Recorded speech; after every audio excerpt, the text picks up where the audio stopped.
आज हम लोग बात करेंगे लेजेंडरी ट्रेडर के बारे में जिनका नाम है जॉर्ज सोरस। उनके बारे में आपने बहुत सारे लोगों ने सुना भी होगा, नाम तो कम से कम आपने सुना ही होगा। एक लेजेंडरी ट्रेडर थे जिन्होंने 1992 में $1 बिलियन यानी कि 8,000 करोड़ रुपए एक ही दिन में सिंगल ट्रेड में कमाए थे। इस वजह से इनका नाम जो है वो आज तक ट्रेडर्स के पीछे मशहूर है। इनके बारे में आज हम जानेंगे और स्पेशली इनकी जो ट्रेड है इन्होंने कैसे की थी और क्या रीजन था कि इन्होंने शॉर्ट किया था, वो हम आज की इस वीडियो में समझेंगे।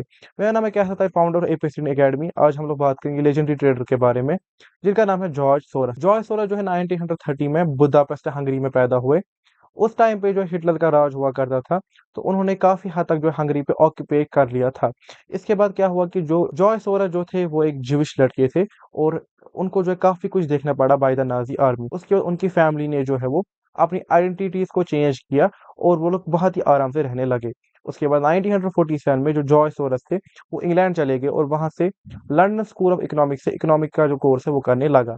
लेकिन साथ ही में वहां पे वो फिलोसफी भी सीखने लगे। उन्होंने काफी क्रिटिकल आइडियाज, काफी आइडियल थिंकिंग, लिबरल थिंकिंग जो है वो सीखी। यही वो चीजें थी जो आगे जाकर उनके फाइनेंशियल करियर का जो है वो फाउंडेशन बनी। अब एक ऐसा इंसान जो कि फिलोसफी सीख रहा है, वो फाइनेंशियल मार्केट्स में कैसे आया? 1973 से जो है उन्होंने डिफरेंट तरह के बैंक्स में काम करने लगे थे और उन्हीं से उनका जो इंटरेस्ट हो फाइनेंस में आने लगा।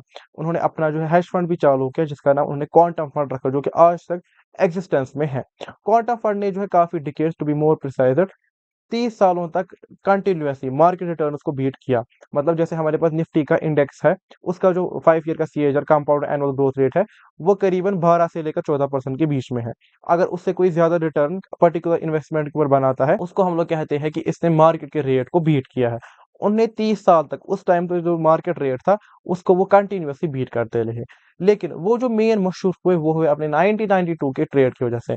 1992 में उन्होंने ब्रिटिश पाउंड, जो कि हमारा जैसे फॉरेक्स के अंदर करेंसी मार्केट होता है, वैसे ही उन्होंने ब्रिटिश पाउंड जो करेंसी है उसको इतना शॉर्ट किया कि उन्होंने एक ही दिन में उस टाइम पर 8,000 करोड़ रुपए यानी कि $1 बिलियन कमाए। उन्होंने ये शॉट इसलिए किया था बिकॉज उस टाइम पे जो इंग्लैंड था वो यूरोपियन रेट मैकेनिज्म का हिस्सा था और उन्होंने इंग्लैंड को कहा था कि उनको एक पर्टिकुलर रेंज के अंदर ब्रिटिश पाउंड को रखना है। बट उनके पास इतने रिजर्व ही नहीं थे कि वो ब्रिटिश पाउंड उस पर्टिकुलर रेंज के अंदर रखते। तो इंग्लैंड ने क्या किया, वो आर्टिफिशियली करेंसी के अंदर कुछ ऐसा करते थे जिससे वो आर्टिफिशियल, ना कि उसकी सच में उनके पास इतनी रिजर्व थी, वो आर्टिफिशियली जो है उस करेंसी को उस पर्टिकुलर रेंज के अंदर रखते थे। ये चीज जो है जॉय सोरोस ने नोटिस की और यही उनके उस करेंसी को शॉर्ट करने के पीछे मेन फाउंडेशन बनी।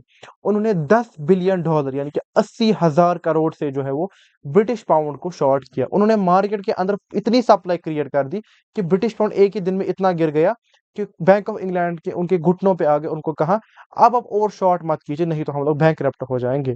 तो इस तरीके से जॉय सोरोस ने जो है 1992 में एक ही दिन में $1 बिलियन कमाई। उस दिन डेट थी 16 दिसंबर 1992 और उसको जो है ब्लैक वेनसडे भी कहा जाता है बिकॉज उस दिन जो है वेनसडे का डे था। इसके अलावा जॉयस ने खाली पैसे नहीं कमाए बल्कि दिल भी कमाए। उनकी जो 1984 की ओपन हार्ट फाउंडेशन थी, उन्होंने काफी सारे, to be more precise, 120 plus countries में जो है वो ह्यूमन राइट्स, चाइल्ड अब्यूज और बहुत सारे ऐसे मुद्दों पे जो है फाइनेंशियल डोनेशन दिया है। लेकिन उनको कुछ कंट्रोवर्सीज का भी सामना करना पड़ा है बिकॉज बहुत सारे लोग ऐसे कहते हैं कि उन्होंने अपने उस 1984 के ओपन हार्ट फाउंडेशन के पीछे काफी काले काम किए हैं। वो उस फाउंडेशन के पीछे छुपकर इकोनॉमिक इंस्टेबिलिटी क्रिएट करते थे, पॉलिटिकल कनेक्शंस का यूज करके अपना इंटरेस्ट निकालते थे और भी बहुत सारी चीजें जो है वो उनके ऊपर लगी है। और यही जो उनके ऊपर इल्जाम लगे हैं, प्रूफ तो काफी कम हुए हैं, लेकिन जो उनके ऊपर इल्जाम लगे हैं वो एक ग्लोबल डिबेट का मुद्दा बनी है। कुछ लोग कहते हैं कि उन्होंने गलत तरीके से पैसे कमाकर उसको ओपन हार्ट फाउंडेशन के पीछे छुपाकर गलत रास्तों में इस्तेमाल किया। कुछ लोग कहते हैं कि ये बस इल्जाम है। तो एक ग्लोबल डिबेट है। बाकी वो चाहे उन्होंने अच्छा किया है बुरा किया, लेकिन उनकी ये जो 1992 की लेजेंडरी ट्रेड है इसको आज भी याद रखा जाता है। बाकी आपका क्या मानना है जॉय सोर्स के बारे में, do let me know in the comments. मैं मिलता हूँ आपसे अगली वीडियो में, तब तक के लिए बाय बाय।